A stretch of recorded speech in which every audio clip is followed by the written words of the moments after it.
The dizzying high of it all hit me like a physical wave. Just 48 hours ago, I was nobody special, grinding through my job, swiping through dating apps filled with guys who couldn't string 3 interesting sentences together.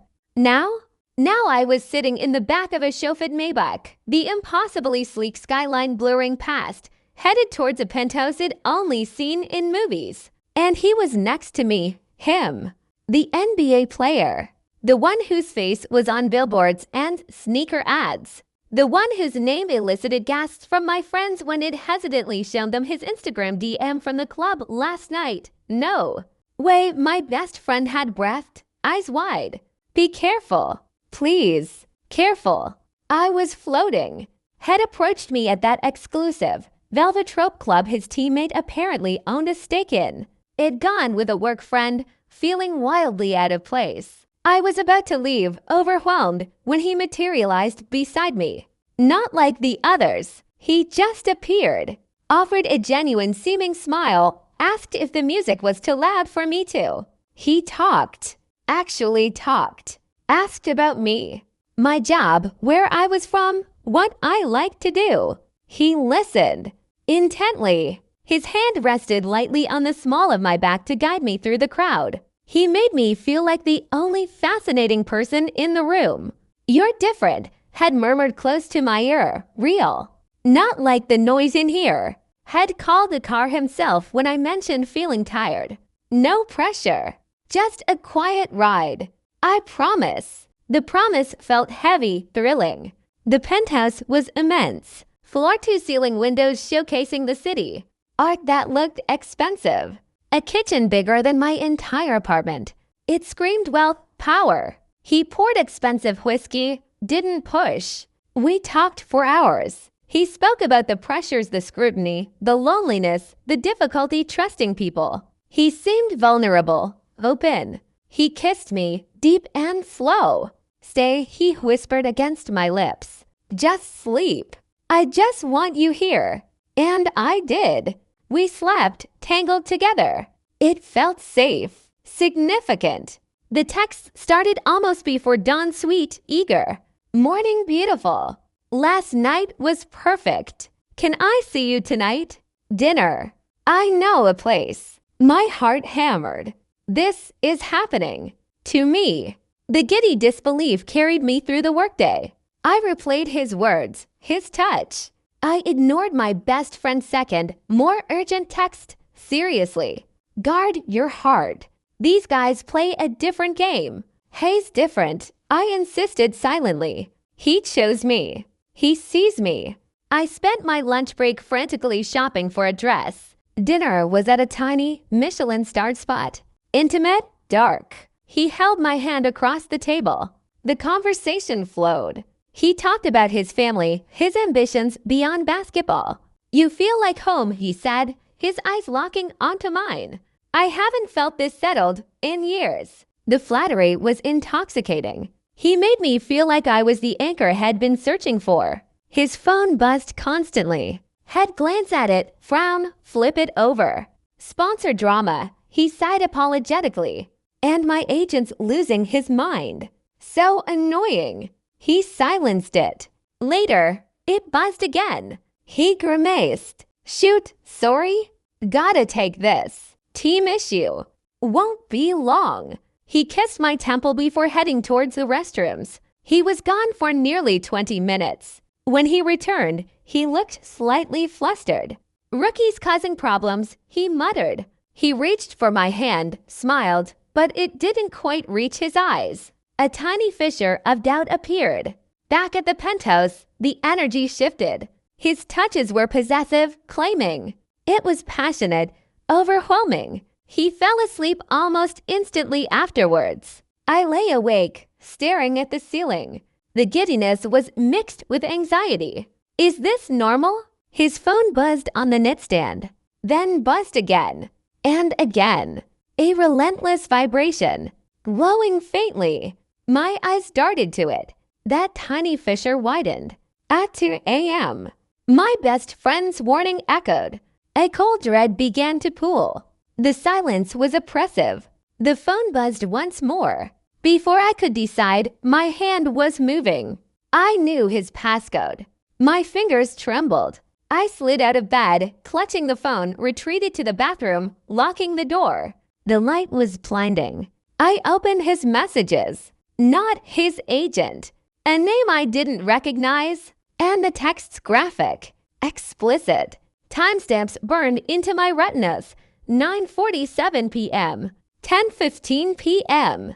10:32 p.m. Right in the middle of our dinner. Right during that team call. My vision tunneled. Cold dread turned to ice. I scrolled up. It wasn't just tonight. Dozens of messages. Different names. Pictures. Arrangements. One from yesterday afternoon, just hours after I had left my apartment. Hit me up when you land. Suite 1204. Don't be late. A flight itinerary followed. My stomach heaved. I dropped to my knees, the phone clattering beside me. The fairy tale dissolved into betrayal. Immediate. Calculated. The confrontation was a blur of tears and fury. I woke him, shoving the phone. Who is she? How could you? Last night. His confusion morphed into instant rage. Not remorse, fury. At me. Are you kidding me? He roared, snatching the phone. You went through my phone. That's crazy behavior. What is wrong with you? His anger was vast. He was the victim. Crazy. You were texting some girl while you were having dinner with me. You were with her while I trusted you. I screamed. He didn't flinch. He shifted tactics, the rage cooling. Relax. Those are groupies. They're nothing. It's just physical release. Stress relief. It means nothing. He reached for me, voice softening. You're the one I brought home. You're the one I want. That? He gestured at the phone. That's just noise. It stops now. I promise. You're special. He looked me dead in the eye. It was a mistake. It stops now. I promise. You're special. Against every instinct, against the evidence, I choked out, promise. Swear, he whispered, pulling me close. And like a fool, I stayed. I swallowed the lie. That decision drained my life away. The descent was a plummet. The lying evolved, became brazen, weaponized. His disappearances grew longer, vague. Film session at 10 p.m. Unexpected meeting when his location vanished. Team bonding when I questioned his absence. Any doubt was met with hostility. Do you have any idea the pressure? Every person wants a piece of me, and now you're adding noise. I thought you understood. He turned it on me. My insecurity was the problem. My neediness suffocated him. My lack of trust damaged us. Guilt-tripping was relentless. The cheating was flaunted. Lipstick on a collar not my shade. Cheap perfume on his jacket. A hotel receipt dated when he was at the facility. A woman's earring under the couch. Probably from a rookie's girl. Trashy, he dismissed. The casual cruelty eroded me. I became a ghost. Obsessed. Checking his location often unavailable. His social media. Sleep vanished. Work suffered. Friends. I pushed them away. He poisoned those wells. Sarah seems jealous. Mike disapproves. They don't get our life. Cancel your plans. I need you. Isolation was complete. Trapped in a gilded cage. Charm vanished. Gifts became transactional, a bag after a vanished weekend. Jewelry after a fight with proof. Hush payments. Shut up. Coldness and anger became his norm. The mask slipped, revealing calculation and cruelty. Then came the night that shattered me. Had been distant, snapping. I found a flight confirmation email on his iPad, Miami, that afternoon. Head said New York. The lie was blatant. I confronted him, iPad thrust forward.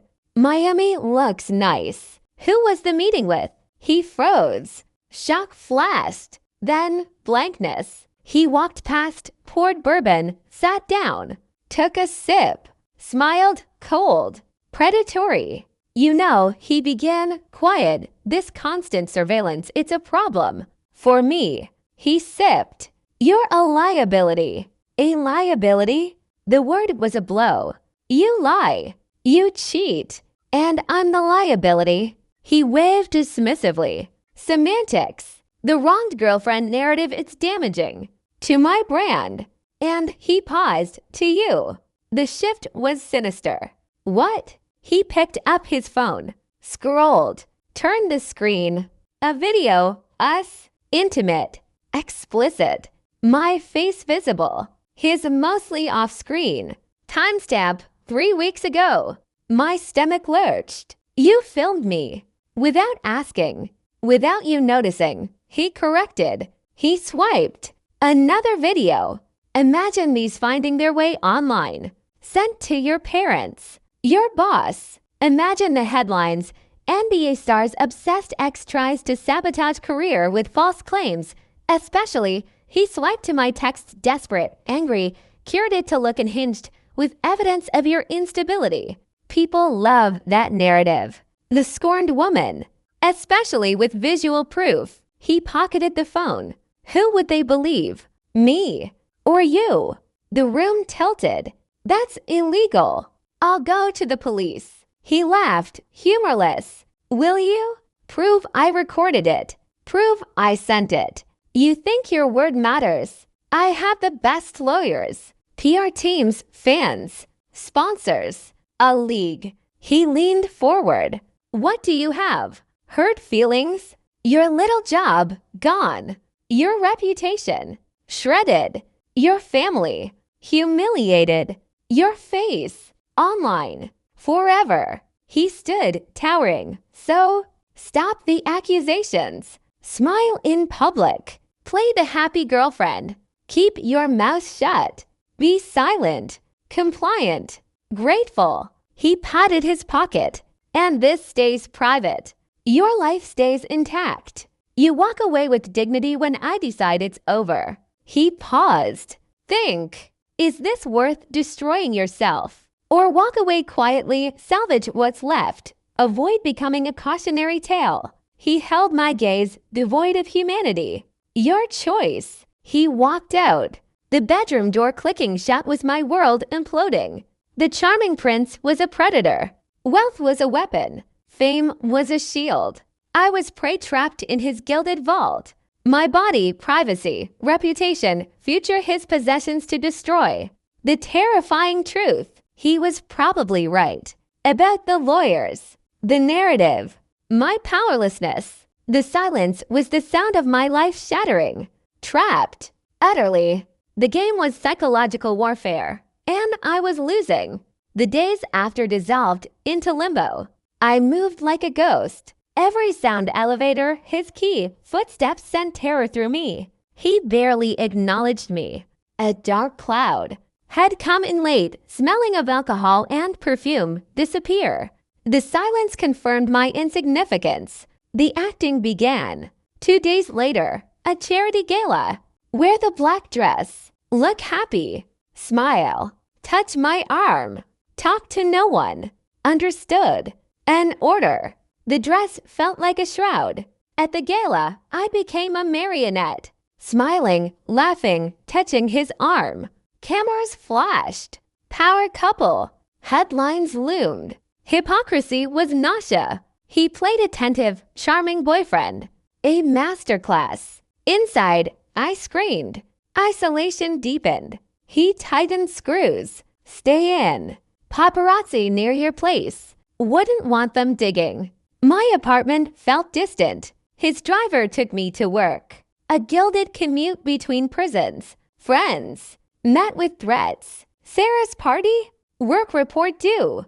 Boss seems impatient. Focus. Or Mike asked questions. Keep distance. For everyone's sake. Message clear. Outside connections were risks. Cut off. He was my sole reality. Psychological torture was relentless. Gaslighting. If I mentioned lipstick, seeing things, probably ketchup, projecting. If I flinched at his touch, guilty conscience, thinking of Mike. He moved things, denied it, recounted arguments differently. I said upstate, not New York. You misheard. You're tense. Get sleep. Reality eroded. I double-checked everything, second-guessed memories. My foundation was sand. Gifts stopped. Rewards were temporary reprieves from disdain. Sometimes almost civil. Watching a movie. Cruel glimpses of the person I thought he was, reinforcing dependence. I tried to find a way. Researched laws. Complex. Proving non-consensual recording. Difficult. Legal fees. Bankrupting. Going public first. Terrifying he could release videos, control the narrative. My parents seeing them.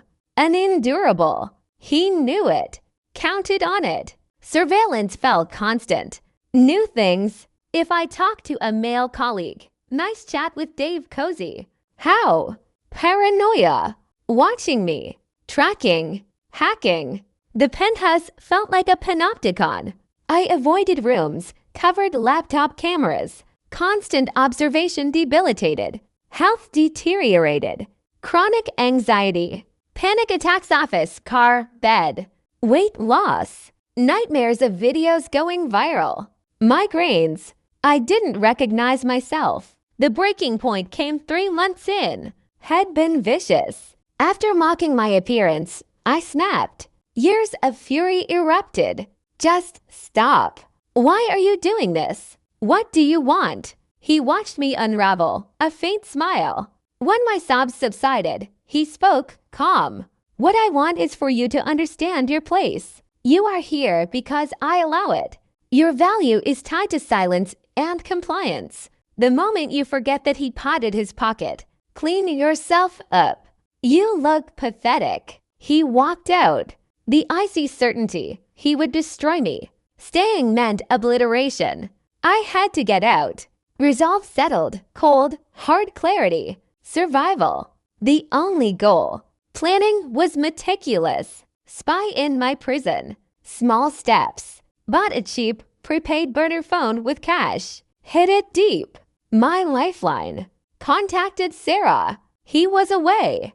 Used burner from a coffee shop. Her voice broke me. Are you okay? I've been worried. I poured out the lies, cheating, control, torment. He's dangerous. I need out. Help. Sarah didn't hesitate. Okay. Breathe. We'll figure it out. Place to stay? Tell me. Sanctuary. Light. Plan. She rented a small apartment, cash, and traceable. Stocked basics. I would disappear. Logistics nightmare. Finances. He paid for everything. My salary. Monitored. Skimmed cash. Gift card change. Cashback lunches. Pennies. Squirreled away in an envelope taped in storage. Essentials. No packing. Head notice. Slow bleed to work. Jewelry in purse. Passport between folders. Parents' photo. Desk drawer stash. Agonizingly slow. Digital leash. Phone tracked. Turning off location. Not enough. Spyware.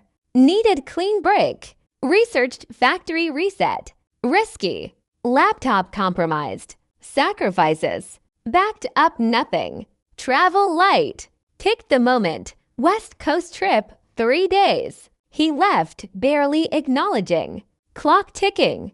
Adrenaline speed. Grabbed pre-packed towed documents, toiletries, casts, 1 change of clothes. Left everything else. No nostalgia, only revulsion. Uber from burner, pick up a block away. Felt like a minefield. Slid into the car. Downtown. Intersection near Sarah. Met in an alley. Fierce, protective hug. Keys and address. It's ready. Paid. Food. Don't call from old phone. Use burner. Talk tonight. Go. Be safe. Tears and fury. I nodded, clutching keys. New apartment. Small, shabby, clean. Perfect. Mine. Locked, chained, slid down. Silence felt safe. Breathed out. Physically. Relief short-lived. Fear mutated. Had he noticed? When call? What would he do? Release videos? Send to parents. Boss. Panic. Powered burner. Nothing. Agony waiting. His call, 8 p.m. Old phone time. Old phone off, buried in trash chute. Called again. Again. Texts answer. Where? Not funny. Tone shift. Mistake. No idea. Last chance. Final text. You ask for it. 48 hours terror. Barely slept. Jumped at sounds. Checked burner. Dreaded notifications. Scoured internet. My name. His name. Nothing. Silence. Worse. What plan? Lawyers. Pie? Video drop. Uncertainty tortured. Contacted Sarah via burner. He texted you ask for it. Nothing online. Scared. Stay put, she replied. Do not go online. Do not contact. Lay low. I'm monitoring. Bluffing, probably. But be ready. Ready for what? For whatever comes. We'll handle. Not alone. 3 days after fleeing, first blow. Email to work. Anonymous. Subject, concerns regarding employee conduct. Blood cold. Opened it with Sarah on burner, voice shaking. Masterpiece of insinuation. Concern from client unnamed witnessing me acting erratically, inappropriate advances towards senior exec unnamed at event didn't attend. Possible substance abuse, volatile behavior, hostile environment. Urged our investigation. All eyes. Career ending. Triggered HR. Boss called. Cold, formal. Meeting immediately. Serious, new. His first move. Game not over. Destroy piece by piece. Cage shadows stretched long. Siege new phase. Survived escape. Now survive aftermath. Fear colder, sharper. But beneath it, Sarah's support, desperate will to survive a spark of defiance. He started this. I would end it. The silence roared with battle.